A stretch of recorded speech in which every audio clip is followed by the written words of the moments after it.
কফির সাথে মিশানো একটি মাত্র উপকরণ যা ব্যবহার করলে ত্বক থেকে যে কোনো ধরনের সমস্যা দূর করতে পারবেন। হাই এভরিওয়ান, বিউটি টিপসে সবাইকে স্বাগতম জানাচ্ছি নতুন আরও একটি ভিডিও দেখার জন্য।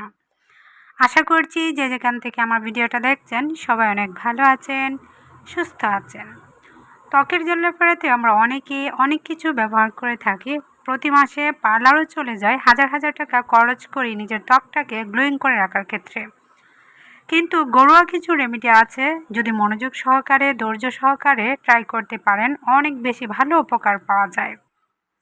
আজকে এমন একটি ফেস প্যাক তৈরি করে দেখাচ্ছি যাদের মুখে রোদে পড়া দাগ আছে, বয়সের চাপ আছে, কুচকে যাওয়ার সমস্যা আছে, তারা কিন্তু ত্বকটাকে টান টান এবং উজ্জ্বলতা ধরে রাখতে পারবেন আজকের এই ফেস প্যাকটা ব্যবহার করার ফলে। নিয়ে নিচ্ছি 1.5 চা চামচ পরিমাণ কফি পাউডার।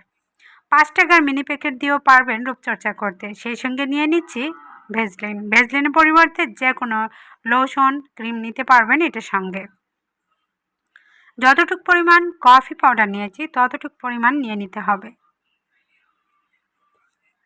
এটার দাম এত বেশি না, ইচ্ছে করলে এমন এটার মতো ছোট মিনি প্যাকেটও পাওয়া যায়, পারলে মিনি প্যাকেটও একটু রাখতে পারবেন। শুধু শীতে নয়, ভেজলিন গরমেও ব্যবহার করা যায় ফেস প্যাক হিসাবে। কফির সঙ্গে এটা মিশিয়ে যদি আপনি ব্যবহার করতে পারেন এত কার্যকারিতা ভূমিকা পালন করবে যা আপনি সত্যি অবাক হবেন। যাদের মুখে রেশ আছে, তারপর চামড়া ওঠার সমস্যা আছে, রোদে পড়া দাগ আছে, তারা ব্যবহার করলে বেশি ভালো উপকার পাবেন। পার্থক্যটা বুঝতে পারবেন আগের চাইতে ত্বকটা কতটা উজ্জ্বলতা বৃদ্ধি পায়। ভালোভাবে মিশিয়ে নেওয়ার পর এখানে আরও একটি বিশেষ উপকরণ দিব যেটা ইনফেকশন দূর করতে, কালচে-ভাব দূর করতে অনেক বেশি ভালো উপকার করবে। দিয়ে নিচ্ছি মধু। মধু যে কোনো ব্যাকটেরিয়াকে ধ্বংস করতে সাহায্য করে। যদি আপনার মুখে শাল হয়ে থাকে, গর্ত হয়, লাল হয় বা রেশের সমস্যা, চুলকানি পর রক্ত বের হয়, সেই সব ইনফেকশন দূর করতে, ক্ষত সারাতে, শুকানোর ক্ষেত্রে অনেক বেশি ভালো উপকার করে মধু। মধু খেলে শুধু উপকার পাওয়া যায় না, ব্যবহার করে অনেক বেশি ভালো উপকার পাওয়া যায়। 3টি উপকরণ ভালোভাবে মিশিয়ে নিয়েছি। ইচ্ছে করলে এটার মধ্যে আপনি অ্যালোভেরা জেল দিতে পারেন, আবার ইচ্ছে করলে অ্যালোভেরা শুট না করলে চিনি দিতে পারেন। পরিষ্কার মুখে বা হাত পায়ে ব্যবহার করতে হবে।